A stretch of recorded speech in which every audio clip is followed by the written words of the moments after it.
Assalamualaikum warahmatullahi wabarakatuh. Apa kabar teman-teman? Semoga dalam kondisi sehat. Nah, hari ini kita akan membahas tentang pertidasamaan dalam matematika ekonomi. Yang pertama, langsung saja dari sisi definisinya atau dari sisi pengertian dari pertidasamaan. Pertidasamaan linier merupakan kalimat terbuka dalam matematika yang terdiri dari variabel berderajat satu dan dihubungkan dengan tanda pertidaksamaan. Bentuk umum dari pertidasamaan linier dua variabel adalah sebagai berikut. Di sini ada 4.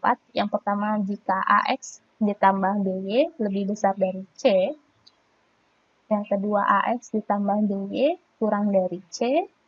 Yang ketiga, AX ditambah BY lebih besar sama dengan C.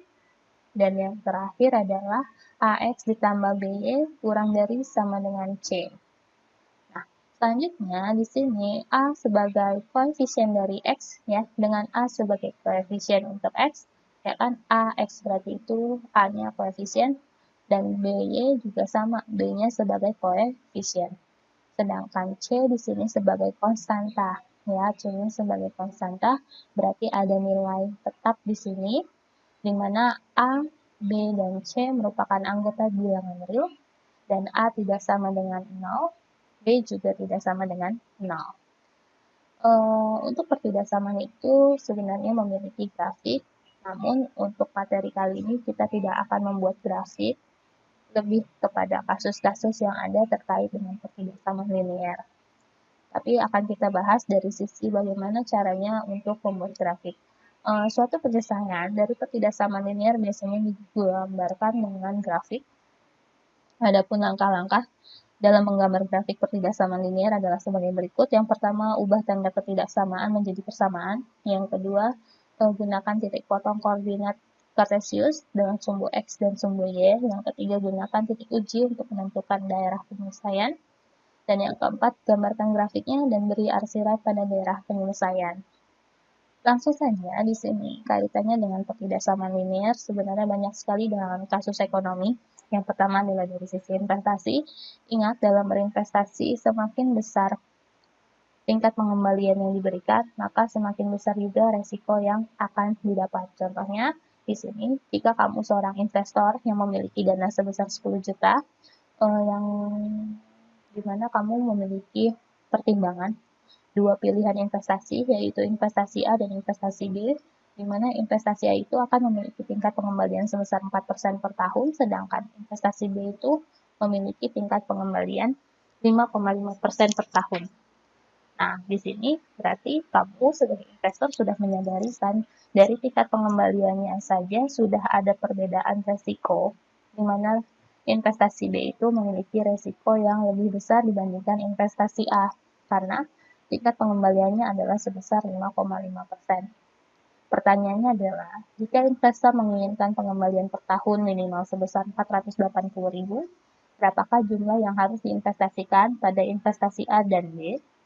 Yang kedua, jika investor menginginkan keuntungan per tahun tidak kurang dari 5%, berapakah investasi yang harus ia alokasikan untuk investasi A dan investasi B?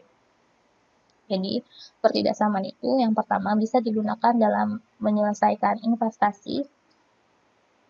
Kita langsung saja untuk jawaban yang pertama. Di sini, tadi investasi B itu kita notasikan sebagai X karena kita nggak tahu kan nilai investasinya berapa.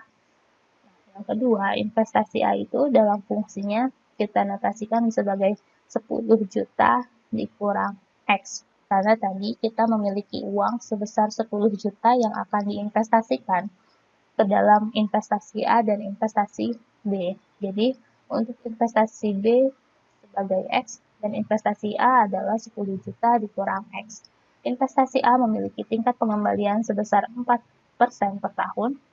Investasi B memiliki tingkat pengembaliannya sebesar 5,5% per tahun.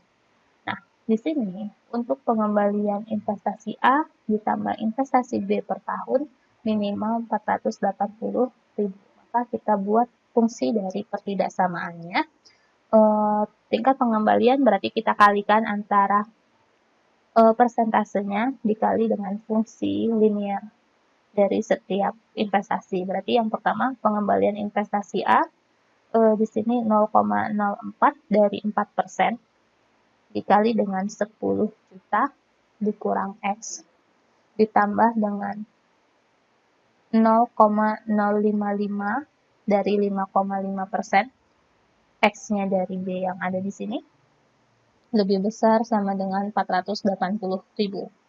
Sehingga kita hitung dulu untuk investasi A itu pengembaliannya sebesar fungsinya adalah 400.000 dari 0,04 dikali 10 juta dikurang 0,04 X. Berarti dari perkalian 0,04 dikali dengan X. Ya. Ditambah dengan 0,055 X lebih besar sama dengan 480.000. Selanjutnya kita turunkan. Di sini karena X-nya ada yang sama, berarti min 0,04X ditambah 0,055X. Hasilnya adalah 0,015X. Kamu bisa buktikan sambil menggunakan kalkulator. Lebih besar sama dengan 480.000 dikurang 400.000. Ya, karena terjadi perpindahan ruas untuk yang 400.000. Nah, berikutnya berarti untuk mencari nilai X adalah X lebih besar sama dengan 80.000. Selisih dari 480.000 dikurang 400.000 dapat 80.000 dibagi dengan 0,015 ya, dibagi dengan 0,015. Sehingga X di sini adalah sebesar 5.333.333 rupiah. Nah, jadi nilai investasi untuk B yang sudah diketahui karena tadi kan B sama dengan X. Berarti investasi B adalah sebesar 5.333.333 rupiah. Sehingga kita bisa menghitung nilai investasi untuk A-nya adalah 10 juta dikurang dari X tadi berarti dari nilai B 5.333.333 rupiah. Sehingga untuk nilai investasi A adalah sebesar 4.666.667. Seperti ini untuk penyelesaian dari fungsi pertidaksamaan linear ya. Jadi kita masukkan dulu fungsinya A itu berapa dan fungsi dari investasinya yang B itu berapa, baru kita masukkan konstantanya. Selanjutnya untuk jawaban yang kedua, di sini masih sama, hanya saja untuk nilai C-nya kita ganti. Ya, kalau tadi sudah diketahui laba minimumnya adalah sebesar 480.000, tapi di sini laba minimumnya adalah dalam bentuk persentase sebesar 5% per tahun. Berarti untuk pengembalian investasi A 0,04 dikalikan dengan 10 juta dikurang X ditambah 0,055X lebih besar sama dengan persentasenya kamu masukkan di sini 0,05 dari 5% dikali dengan total investasi kita sebesar 10 juta. Berarti di sini untuk poin 2 dari fungsinya sama, yang untuk A 400.000 dikurang 0,04X ditambah dengan 0,055X. Hanya saja konstantannya itu sebesar 500.000. Namanya juga profit ya, berarti kamu kalikan antara persentase dengan modal yang kamu miliki. Jadi di sini 0,05 dikali dengan 10 juta dapat 500.000. Berarti profit yang kamu inginkan tidak kurang dari 500.000. Untuk berikutnya, di sini masih sama 0,015X dari min 0,04X ditambah 0,055X. Lebih besar sama dengan 500.000, dipindah ruaskan 400.000-nya jadi berkurang, dikurang 400.000. Sehingga X di sini 100.000 dibagi dengan 0,015 sehingga X-nya sebesar 6.666.667 ya. Jadi di sini ketika misalnya diasumsikan akan mendapatkan laba sebesar 5% dari nilai investasi, nilai X-nya kita dapat sebesar 6.666.667. Sehingga nilai investasi untuk A itu kamu kurangkan 10 juta dikurang X, berarti 10 juta dikurang 6.666.667 sama dengan 3.333.330 rupiah. Sedangkan investasi B, karena tadi investasi B hanya dinotasikan dengan X saja, berarti langsung masuk ke sini ya. Investasi B 6.666.667 rupiah ya. Jadi di sini nilai investasi B-nya itu lebih besar dibandingkan nilai investasi yang A. Kalau kamu ingin mendapatkan laba sebesar 500.000. Berbeda dengan ketika kamu akan mendapatkan laba sebesar 480.000 ya. Di sini nilai investasinya juga beda kan. Untuk investasi A sebesar 4.666.667, sedangkan investasi B-nya 5.333.333 rupiah. Nah, di sini berarti nilai investasi itu bergantung dari profit yang diinginkan. Jika kamu mempertimbangkan untuk berinvestasi di dua tempat investasi seperti investasi A dan investasi B ini. Jika sudah, kita lanjut ke fungsi lainnya terkait dengan perhitungan keuntungan. Nah, di sini ada seorang pengrajin tas anyaman, contohnya mengeluarkan biaya untuk membeli bahan baku per unit tas sebesar 15.000. Berarti biaya yang dikeluarkan untuk membeli bahan baku adalah 15.000 per unit, sedangkan biaya tenaga kerja untuk tiap unit tas adalah 10.000. Berarti biaya tenaga kerja orang yang kerja itu kita bayar berdasarkan unit. Setiap dia menyelesaikan satu unit, kita bayarkan 10.000 atau 10.000 per unit untuk biaya tenaga kerja. Sementara itu, biaya tetap yang harus ia keluarkan per tahun untuk sewa tempat dan juga peralatan pendukung lainnya sebesar 4 juta. Ya, sebesar 4 juta. Jadi, mereview pertemuan sebelumnya terkait dengan biaya. Biaya itu ada yang namanya biaya variabel dan biaya tetap. Ketika dihitung berbasis unit, maka itu menjadi biaya variabel seperti biaya bahan baku dan biaya tenaga kerja. Di sini sebagai biaya variabel, sedangkan yang 4 juta ini sebagai biaya tetap. Karena dikeluarkan per tahun, ya, digunakannya untuk sewa tempat dan juga peralatan pendukung lainnya. Setiap produk tas anyaman dapat dijual dengan harga 100.000 per unit. Jika pengrajin tas ingin mendapatkan keuntungan minimal 35 juta per tahun, berapakah tas yang harus dijual? Jadi kita diminta untuk menghitung unitnya. Ya, berapa unit sih yang harus kita jual kalau kita mau dapat laba sebesar 35 juta per tahun dengan harga jual 100.000, biaya tetap sebesar 4 juta, dan biaya variabelnya sebesar 25.000 dari biaya bahan baku ditambah biaya tenaga kerja. Seperti itu ya. Langsung saja kita jawab di sini. Ingat, ketika kamu akan menjawab suatu soal yang sifatnya matematika, diusahakan kamu merincinya dulu untuk diketahuinya, untuk mempermudah dalam perhitungan. Nah, diketahui di sini biaya bahan baku tadi 15.000 per unit, biaya tenaga kerjanya 10.000 per unit, biaya tetapnya sebesar 4 juta per tahun, harga jualnya 100.000 per unit. Nah, diminta jika ingin mendapatkan laba minimal 35 juta, berapa tas yang harus dijual? Kita masukkan dalam rumusnya. Ingat, ketika mau menghitung yang namanya profit atau keuntungan, rumusnya adalah keuntungan sama dengan pendapatan dikurang biaya.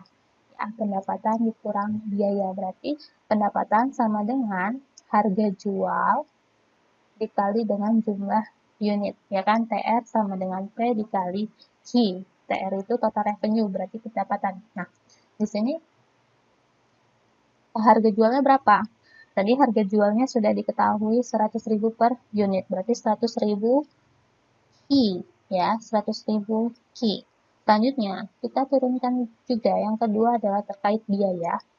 Biaya sama dengan biaya tetap ditambah biaya variabel. Biaya tetapnya sudah diketahui 4 juta, berarti kita masukkan biaya tetap 4 juta ditambah biaya variabel. Tadi biaya variabel itu ada dua kan, bahan baku dan tenaga kerja, berarti 15.000 ditambah 10.000 Ki, ya, karena biaya variabel itu tergantung banyak atau sedikitnya unit, maka kita tambahkan Ki di belakangnya. Sama dengan 4 jutanya tetap ditambah dengan 25.000 Ki. Jika kita ingin mendapatkan keuntungan minimal 35 juta, berarti keuntungan lebih besar sama dengan 35 juta. Kita masukkan fungsinya. Di sini tadi pendapatan kita sudah dapat sebesar 100.000 Ki, maka masukkan 100.000 Ki dikurang biaya. Ya, biayanya kita masukkan persamaannya adalah 4 juta ditambah 25.000 Ki lebih besar sama dengan 35 juta. Kalau sudah ada yang sama atau tidak, kita periksa kembali. Di sini ternyata ada yang sama, 100.000 Ki bisa dikurangkan dengan 25.000 Ki.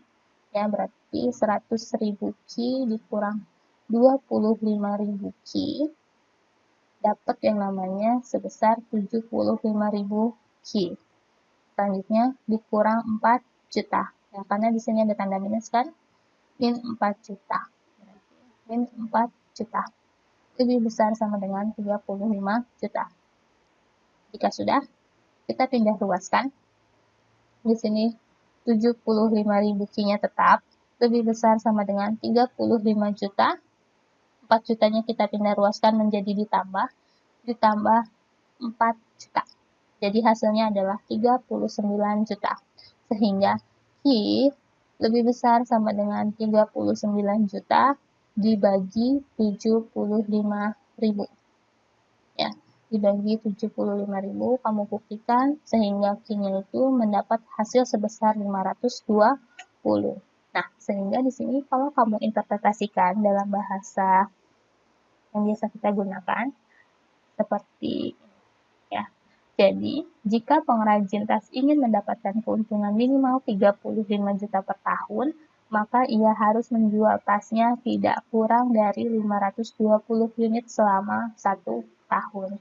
Ya, karena di sini dari diketahui pun kita nggak diketahui kan unitnya berapa. Jadi yang dicari adalah berapa tas yang harus dijual jika labanya sebesar 35 juta. Maka di sini kamu periksa kembali dari struktur rumus ekonominya seperti keuntungan, ya kan? Profit sama dengan pendapatan dikurang biaya. Pendapatan juga ada rumusnya tersendiri. PR sama dengan P dikali Q. Biaya juga sama, ya kan? Biaya adalah biaya tetap ditambah dengan biaya variabel. Sehingga jika sudah diketahui persamaan dari pendapatan dan biaya, kamu baru bisa mengerjakan dari sisi persamaan keuntungan sehingga hasilnya baru dapat diketahui. Gitu ya.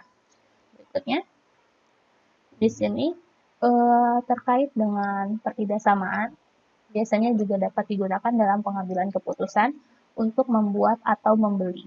Ya. Biasanya perusahaan itu pada suatu titik mereka mempertimbangkan untuk menjual atau membeli jadi dari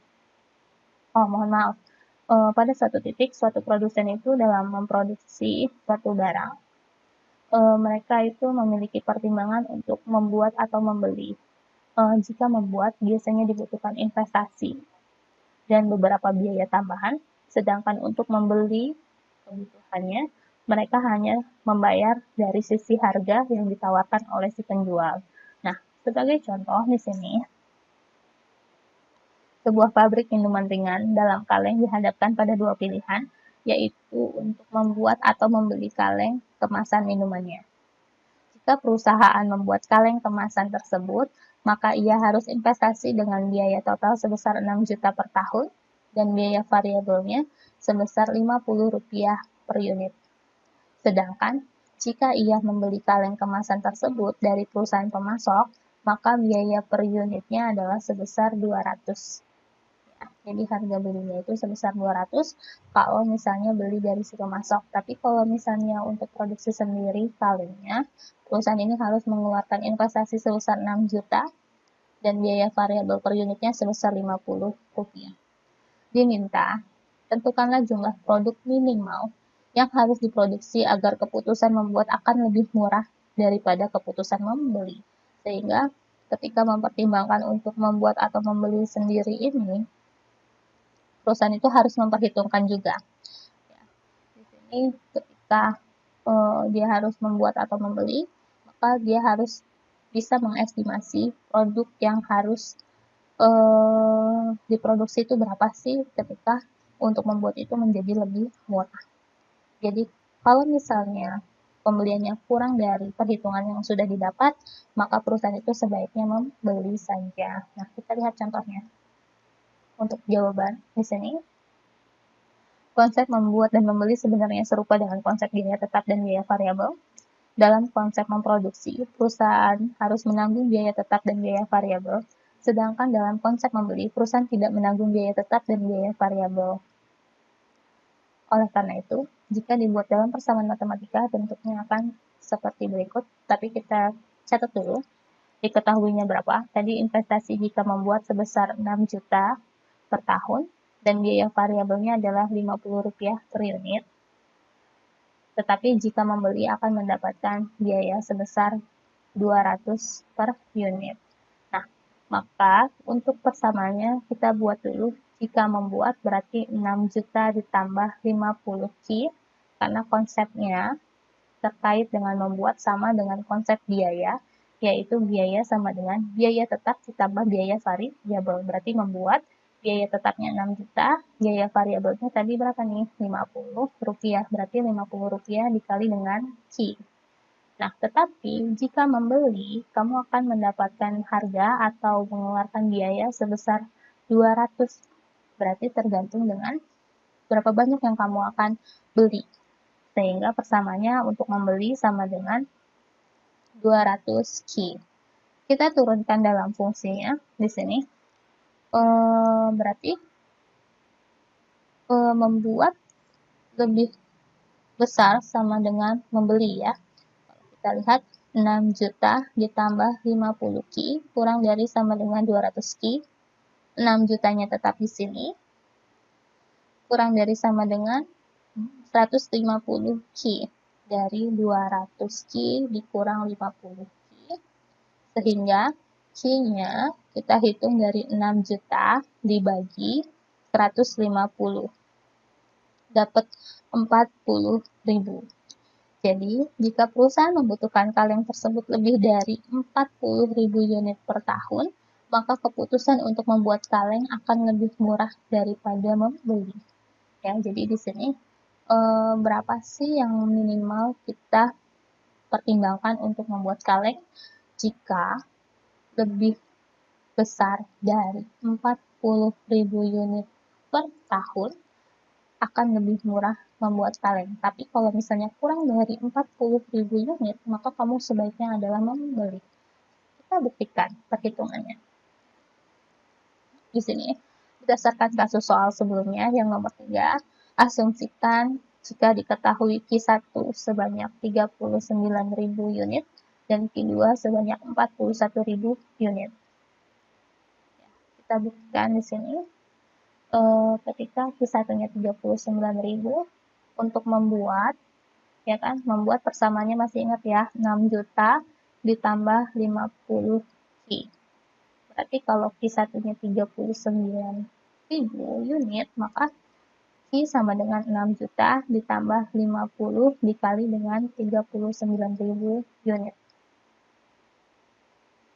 Biayanya adalah sebesar 7.950.000 jika membuat sebanyak 39.000 unit.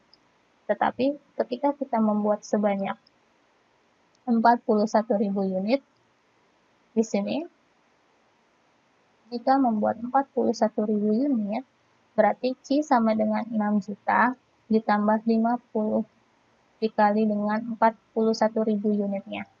Maka hasilnya adalah 8 juta 50.000 rupiah. Selanjutnya, kita hitung kembali di sini. Ketika kita membeli, berarti kita langsung masukkan membeli sama dengan 200 Q, karena tadi harga belinya itu adalah sebesar 200. Jika kita membeli sebanyak 39.000 unit, maka kita akan mengeluarkan biaya sebesar 7.800.000 dari Q sama dengan 200 dikali dengan 39.000 dapat 780.000. Dan untuk yang Q2, jika kita membeli sebanyak 41.000 unit, maka kita harus mengeluarkan uang sebesar 8.200.000 dari 200 dikali 41.000 unit. Kamu bisa membandingkan di sini. Ketika membuat dan membeli dalam kondisi Q1 sama dengan 39.000 unit. Ketika membuat, kita mengeluarkan biaya sebesar 7.950.000. Tetapi ketika membeli, kita hanya mengeluarkan sebesar 7.800.000. Sehingga pertimbangannya adalah di sini membuat itu lebih besar biaya yang dikeluarkan dibandingkan membeli jika kita membutuhkan sebanyak 39.000 unit atau kurang dari 40.000 unit, ya kan? Sebelumnya kita sudah menghitung kan standarnya ketika kita mau membuat sendiri lebih murah dengan memproduksi sebanyak 40.000 unit. Jadi, kalau misalnya kita hanya membutuhkan sebesar, sebagai contoh 39.000 unit, maka kita sebaiknya membeli, karena kurang dari 40.000 unit. Nah, dari sisi pembuktian pun, kita sudah mendapatkan hasil kalau kita beli hanya, atau kalau kita hanya membutuhkan sebanyak 39.000 unit, kalau kita buat, kita menghabiskan uang sebesar 7.950.000, tapi kalau kita beli 7.800.000, kamu lebih hemat sebesar 150.000. Berbeda dengan pertimbangannya ketika kita membutuhkan sebanyak 41.000 unit kaleng. Ya, ketika membuat, kamu mengeluarkan biaya sebesar 8.050.000, tetapi ketika kamu membeli, kamu harus mengeluarkan uang yang lebih besar, yaitu sebesar 8.200.000. Ya, sehingga di sini membeli itu biayanya lebih besar dibandingkan membuat. Sehingga ketika kamu membutuhkan sebanyak 41.000 kaleng, sebaiknya kamu adalah membuat sendiri, karena di sini selisihnya sebesar sama 150.000 juga. Nah, di sini berdasarkan perhitungan tersebut, terlihat apabila nilai Q lebih besar dari 40.000, maka pilihan membuat kaleng akan lebih murah daripada pilihan membeli kaleng, ya, tadi sudah dijelaskan. Namun jika nilai Q kurang dari 40.000, maka yang terjadi sebaliknya, di mana pilihan membuat akan lebih mahal daripada pilihan membeli. Seperti itu. Ya. Jadi kalau sudah cukup pertemuan kita hari ini.